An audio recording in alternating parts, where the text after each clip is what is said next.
stop with the... What is up, everybody? Spectre Wolf here, and we're back with another Let's Play. Right now, we are playing the Stanley Parable. It's a really old game. I've only seen gameplay on it. I think the last person I watched was Markiplier play it.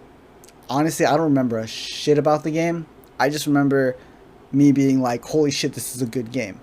That being said, we finna jump into this, and I've never actually played it personally, so I heard there's like 200 and something fucking different endings, so hey, I thought, hey, let's see what I could do. I don't remember anything about it, so fuck it. It's like we're playing this for the first time, to be honest. I'm drinking some wine right now. I'm actually almost done with it. Haven't been drinking too much, so you get kind of sober Damien here. But I'll probably get into Honey Pop again. I'm planning on playing a lot today. I know yesterday I kind of recorded late because I had to like install Windows and like... This is the story of a man named Stanley. Stanley worked for a company in a big building where he was employee number 427. Employee number 427's job was simple. He sat at his desk in room 427 and he pushed buttons on the keyboard. Orders came to him through a monitor on his desk, telling him what buttons to push, how long to push them, and in what order. This is what employee 427 did every day, of every month, of every year. And although others might have considered it soul-rending, Stanley relished every moment that the orders came in, as though he had been made exactly for this job. And Stanley was happy. Hey, that's what's up. I fucking hate my job and hate my... And then one day, something very peculiar happened. Something that would forever change Stanley. Something he would never quite forget. He had been at his desk for nearly an hour when he realized that not one single order had arrived on the monitor for him to follow. No one had showed up to give him instructions, call a meeting, or even say hi. Never in all his years at the company had this happened. This complete isolation. Something was very clearly wrong. Shocked, frozen solid, Stanley found himself unable to move for the longest time. But as he came to his wits and regained his senses, he got up from his desk and stepped out of his office. Alright, yeah, I fucking hate my job, hate my life, but hey, Stanley's happy. That's all that matters, bro. All of his co-workers were gone. What could it mean? Stanley decided to go to the meeting room. Perhaps he had simply missed a memo. No matter how hard Stanley looked, he couldn't find a trace of his co-workers. Yep. Where the fuck you people at? Where...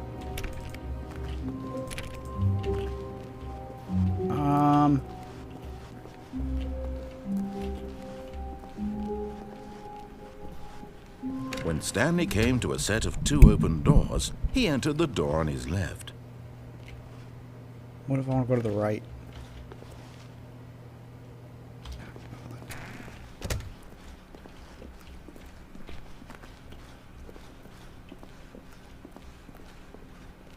Yet there was not a single person here either. The frick already! Feeling a wave of disbelief, Stanley decided to go up to his boss's office, hoping he might find an answer there.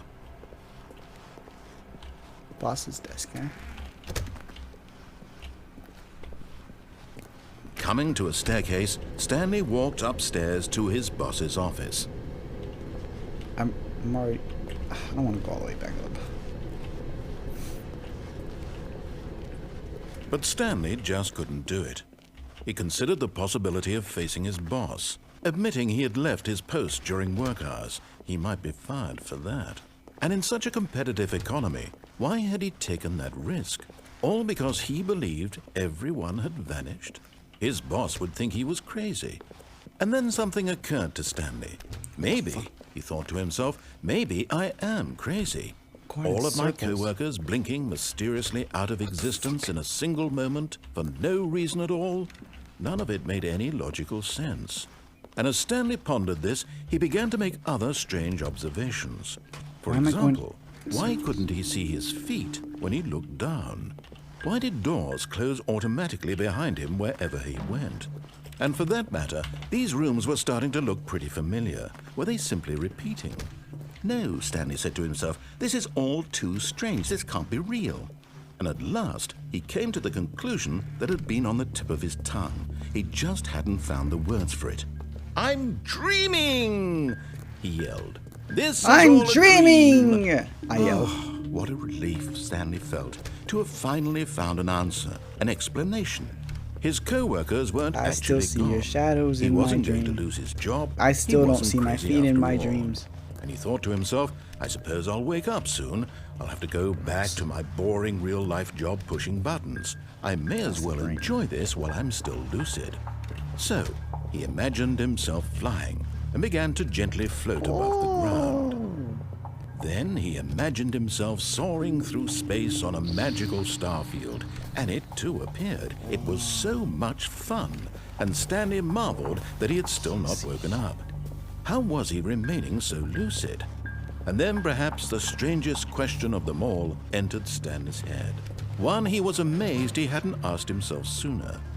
Why is there a voice in my head dictating everything that I'm doing and thinking? Now the voice was describing itself being considered by Stanley, who found it particularly strange. I'm dreaming about a voice describing me, thinking about how it's describing my thoughts, he thought. And while he thought it all very odd and wondered if this voice spoke to all people in their dreams, the truth was that, of course, this was not a dream. How could it be? Was Stanley simply deceiving himself, believing that if he's asleep, he doesn't have to take responsibility for himself? Stanley is as awake right now as he's ever been in his life.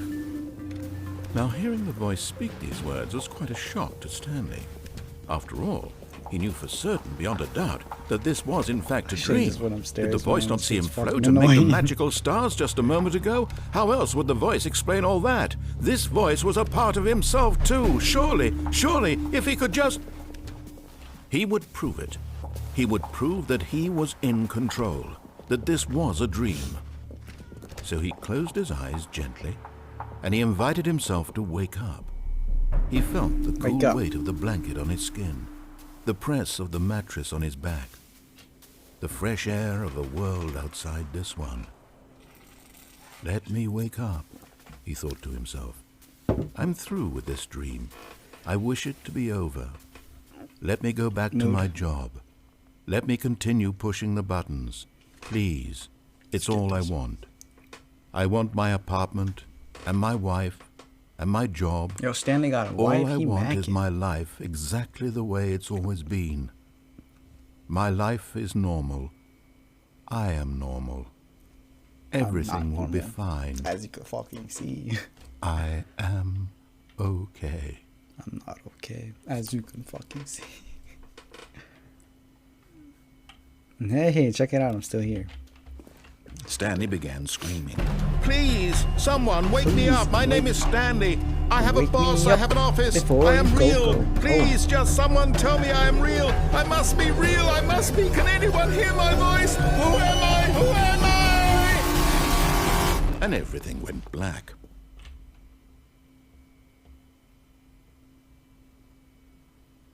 This is the story of a woman named Mariella. Mariella woke up on a day like any other. She arose, got dressed, gathered her belongings, and walked to her place of work. But on this particular day, her walk was interrupted by the body of a man who had stumbled through town talking and screaming to himself, and then collapsed dead on the sidewalk. And although she would soon turn to go call for an ambulance, for just a few brief moments, she considered the strange man. He was obviously crazy. This much she knew. Everyone knows what crazy people look like. And in that moment, she thought to herself how lucky she was to be normal. I am sane. I am in control of my mind. I know what is real and what isn't. Yo, what the fuck? It was comforting to think this, and in a certain way, seeing this man made her feel better. But then she remembered the meeting she had scheduled for that day. The very important people whose impressions of her would affect her career, and by extension, the rest of her life. She had no time for this, So it was only a moment that she stood there, staring down at the body. And then she turned and ran.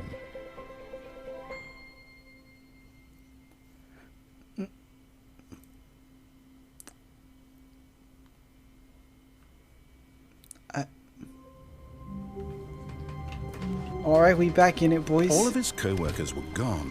What could it mean? Stanley decided to go to the meeting room. Perhaps he had simply missed a memo. So let's just... When Stanley came to a set of 2 open, this was not the correct way to the meeting room, and Stanley knew it perfectly well. Perhaps he wanted to stop by the employee lounge first, just to admire it. Ah, yes, truly a room worth admiring. But eager to get back to business, Stanley took the first open door on his left. No. Stanley was so bad at following directions, it's incredible he wasn't fired years ago. Look, Stanley, I think perhaps we've gotten off on the wrong foot here. I'm not your enemy, really, I'm not.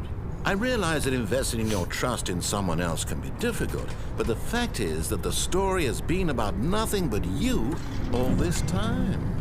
There's someone you've been neglecting, Stanley. Who's someone that? you've forgotten about. Who's that? Please, stop trying to make every decision by yourself. Now, I'm not asking for me, I'm asking for her. This is it, Stanley. Your chance to redeem yourself, to put your work aside, to let her back into your life. Who's her? She's been waiting.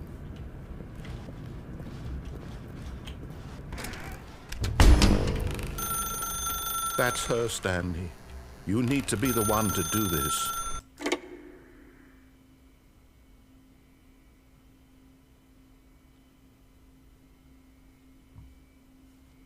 Oh, Stanley, is that you? Hold on, sweetie. Sorry to keep you waiting. I'm just pulling the bread out of the oven. All right. Okay, there we go. All right, now, I want you to come in and tell me all about your day. Gotcha. Oh, come on. Did you actually think you had a loving wife who'd want to commit their life to you? I'm trying to make a point here, Stanley. I'm trying to get you to see something. Come inside. Let me show you what's really going on here. I mean, I'd still smash, but I mean, what? That's weird. This is a very sad story about the death of a man named Stanley. What? Press Q on my... Stanley is quite a boring fellow. He has a job that demands nothing of him, and every button that he pushes is a reminder of the inconsequential nature of his existence. Just let me grab him. Just let me grab him. Look at him there, pushing buttons, doing exactly what he's told to do. Now he's pushing a button. Now he's eating lunch. What a beautiful day it is, huh? Now he's going home. Now he's coming back to work. One might even feel sorry for him, except that he's chosen this life. What? But in his mind, in his mind he can go on fantastic adventures. From behind his desk, Stanley dreamed of wild expeditions into the unknown, fantastic discoveries of new lands. It was wonderful. And each day that he returned to work was a reminder that none of it would ever happen to him. And so he began to fantasize about his own job. First, he imagined that one day while at work, he stepped up from his desk to realize that all of his co-workers, his boss, everyone in the building had suddenly vanished off the face of the earth. The thought excited him terribly. Oh, shit. So he went further. He imagined that he came to 2 open doors and that he could go through either. At last, choice. It barely even mattered what lay behind each door. The mere thought that his decisions would mean something was almost too wonderful to behold. I don't like this motherfucker. He's an asshole. As he wandered through this fantasy world, are you peeing yourself? With many possible paths and destinations. Down one path lay an enormous round room with monitors and mind controls. And down another was a yellow line that weaved in many directions. And down another was a game with a baby. And he called it the Stanley Parable.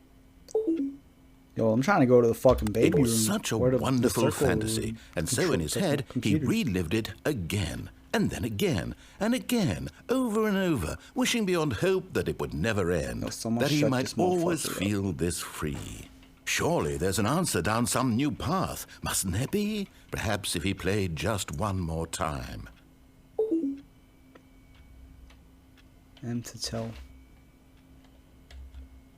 But there is no answer. How could there possibly be? In reality, all he's doing is pushing the same buttons he always has. Nothing has changed. The longer he You guys like my spends here, makeup, the though? more invested he gets, the more he forgets which life is the real one. L to go to sleep. And I'm trying to tell him this, that in this world he can never be anything but an observer, that as long as he remains here, he's slowly killing himself. But he won't listen to me. He won't stop. Here, watch this. Stanley, the next time the screen asks you to push a button, do not do it.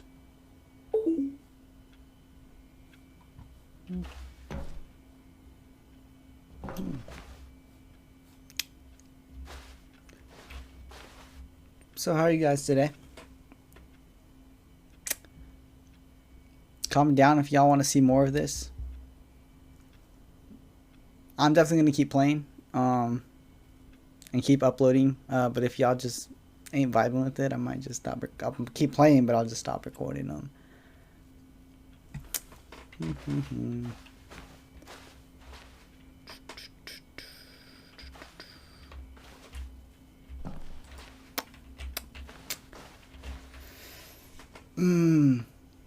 Yo, I mean, I was about to say, it sucks here in Japan. They're starting to get bad, but it's just because of military being restriction and shit.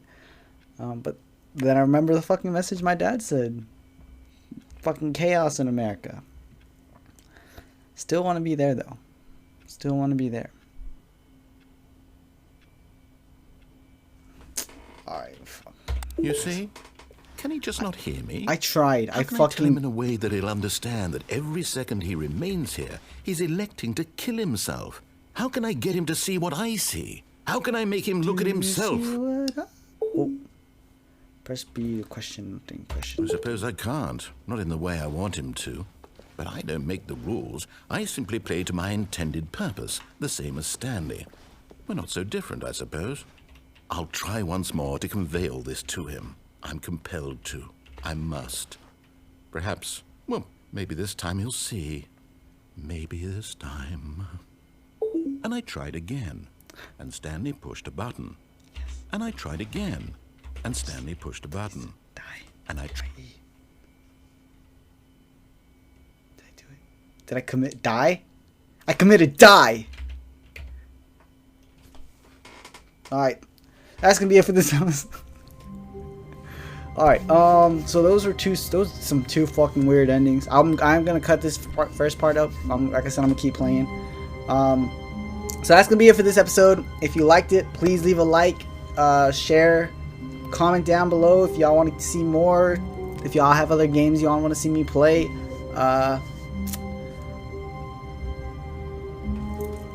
Alright.